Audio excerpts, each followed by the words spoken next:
And Jesus said, "The old man will not hesitate to ask a small child, 7 days old, about the place of life, and he will live. For many who are first will become last, and they will become one and the same." Gospel of Thomas, saying 4.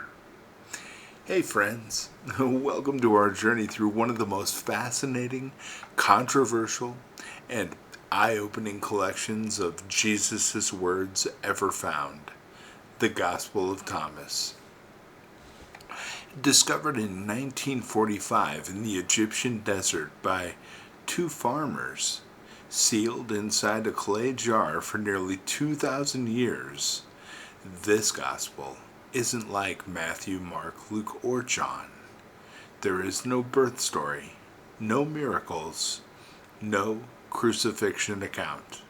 Instead, there are 114 sayings, short, powerful, often cryptic statements that Jesus spoke, written down by someone believed to be the disciple Thomas. Why was it hidden? Well, some believe it was because these sayings encouraged direct connection with God without needing an institution to stand in the way. So every day, we're taking one saying, not rushing past it, but sitting with it, wrestling with it, hearing Jesus freshly. If you're here today, you're not here for surface level faith. You're here because something inside you is hungry for depth. So let's get to day 4. Today's saying, Jesus says, "The old man will not hesitate to ask a small child 7 days old about the place of life, and he will live. For many who are first will become last, and they will become one and the same." Now, picture this. An old man, wise by the world's standards, full of years, respected by all, kneeling before a newborn baby and asking, "Where is the place of life?" It's upside down, isn't it? And it's it's unexpected. And I think that's exactly the point here. You see, a 7-day-old child has no degrees, no achievements, and no religious status.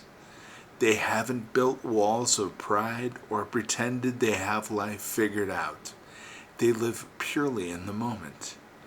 They depend completely. They trust without fear. They simply are. And I believe Jesus is telling us this is the posture that leads to life. True spiritual wisdom isn't found in arrogance, but in the humility to admit, even after decades of learning, that we still don't know it all. For many who are first will become last. Well, the first here are the people society elevates, the knowledgeable, the accomplished, the leaders. But in the kingdom, positions are inverted. The ones who think they're at the top discover they have to step down to truly enter life.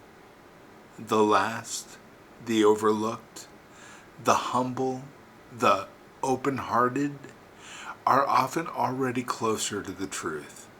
And when the first finally become last, it's not humiliation, it's liberation. It's freedom from the exhausting need to be right all the time. And they will become one and the same. This is a vision of equality in God's reality. No better than or less than. When pride is gone and humility takes its place, the first and last meet at the same table. And that's where we discover the truth, that we are children before God. We are all dependent, and all of us are students. So, what does this look like in your life today? I mean, it might mean asking advice from someone younger than you.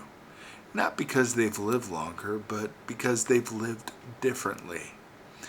It might mean listening to a child pray and realizing their simple trust says more about God than 1,000 sermons.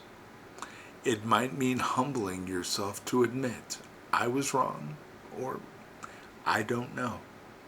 And when you stop pretending you've arrived, you start living like the kingdom is real. So, where in your life have you been clinging to the role of the first, the one who has the answers, the one who has to lead, the one who can't be wrong? And what would happen if you set that down and approached God and other people like a child? The kingdom belongs to the humble, that's for sure. And the question is, will you let yourself go low enough to enter? Father, strip away my pride and my need to be first. Make me teachable, humble, and ready to learn from anyone, no matter their age, status, or education. Give me the heart of a child, open and trusting, and let me live in the place of life every day. Amen.